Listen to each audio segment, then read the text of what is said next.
കേരളത്തിൽ ബി.ജെ.പിയുടെ ലോക്സഭാ തെരഞ്ഞെടുപ്പ് പ്രചാരണത്തിന് തുടക്കമിടുന്നതിനായി പ്രധാനമന്ത്രി നരേന്ദ്രമോദി തൃശൂരിലെത്തി. സ്ത്രീശക്തി മോദിക്കൊപ്പം മഹിളാ സമ്മേളനത്തിൽ പറഞ്ഞതുപോലെ തന്നെ വൻ ജനക്കൂട്ടമാണ് എത്തിച്ചേർന്നത്. പ്രത്യേക വിമാനത്തിൽ നെടുമ്പാശ്ശേരിയിലെത്തിയ പ്രധാനമന്ത്രി അവിടെ നിന്ന് ഹെലികോപ്റ്ററിലാണ് തൃശൂരിലേക്ക് വന്നത്. തേക്കിൻകാട് മൈതാനത്ത് നടന്ന സമ്മേളനത്തിൽ പ്രതീക്ഷിച്ചതിലധികം വനിതകളെയാണ് പ്രധാനമന്ത്രി നരേന്ദ്രമോദി അഭിസംബോധന ചെയ്തത്. 3000-ത്തിലധികം പോലീസ് സേനാംഗങ്ങളെയാണ് സുരക്ഷാ ചുമതലകൾക്ക് വേണ്ടി നഗരത്തിൽ വിന്യസിച്ചത്.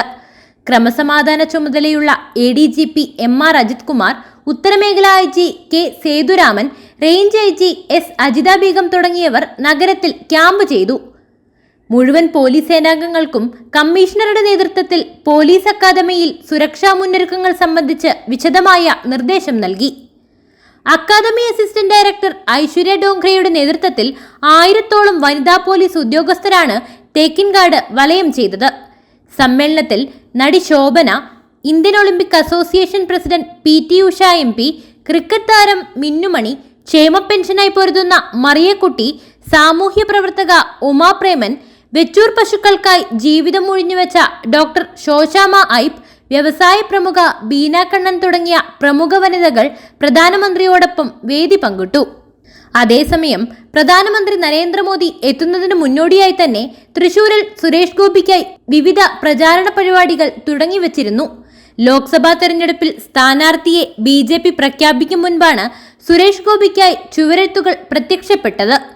സുരേഷ് ഗോപിയെ വിജയിപ്പിക്കുക, ചതിക്കില്ല എന്നത് ഉറപ്പാണ്, തൃശൂരിന്റെ സ്വന്തം എന്നിങ്ങനെ പോകുന്നു ചുവരെഴുത്തുകൾ. നേതൃത്വത്തിന്റെ അറിവോടെയല്ല ചുവരെഴുത്തെന്നാണ് സംസ്ഥാന ജനറൽ സെക്രട്ടറി MT രമേശിന്റെ വിശദീകരണം. നമ്മുടെ അറിവോടുകൂടിയല്ല, ആളുകളുടെ ആഗ്രഹമാണ്. ആഗ്രഹം ആളുകൾ പലതരത്തിൽ പ്രകടിപ്പിക്കും. ചിലയാളുകൾ സുരേഷ് ഗോപിയോട് നേരിട്ട് പറയും, ചിലയാളുകൾ പാർട്ടി നേതൃത്വത്തോട് പറയും, ചിലയാളുകൾ പരസ്യപ്രചാരണത്തിലൂടെ പറയും. തൃശൂരിലെ ജനങ്ങളുടെ പൊതുവികാരമായിട്ട് കണ്ടാൽ മതി, MT രമേശ് കുമാർ പറഞ്ഞു. കേരളത്തിൽ BJP ഊന്നൽ നൽകുന്ന 6 മണ്ഡലങ്ങളിൽ തൃശൂരിൽ നിന്നും സുരേഷ് ഗോപിയും ആറ്റിങ്ങലിൽ കേന്ദ്രമന്ത്രി V മുരളീധരനും മത്സരിക്കാനാണ് സാധ്യത. തിരുവനന്തപുരത്തെ സ്ഥാനാർത്ഥിയെ കേന്ദ്ര നേതൃത്വം നേരിട്ട് തീരുമാനിക്കും. പുറത്തുനിന്നുള്ള പൊതുസമ്മതനെയായിരിക്കും പരിഗണിക്കുക.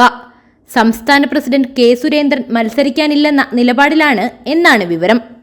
പ്രധാനമന്ത്രിയുടെ വരവോടുകൂടി BJPക്ക് 2019-ലും 2021-ലും സൃഷ്ടിക്കാൻ സാധിക്കാത്ത വിജയം സുരേഷ് ഗോപിയെ മുന്നിൽ നിർത്തി ഇത്തവണ തൃശൂരിൽ നേടാൻ സാധിക്കുമോ എന്നത് കണ്ടറിയേണ്ടതുണ്ട്.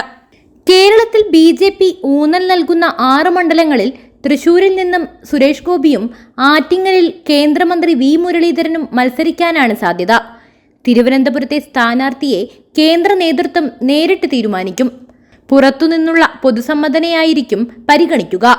സംസ്ഥാന പ്രസിഡന്റ് K സുരേന്ദ്രൻ മത്സരിക്കാനില്ലെന്ന നിലപാടിലാണ് എന്നാണ് വിവരം.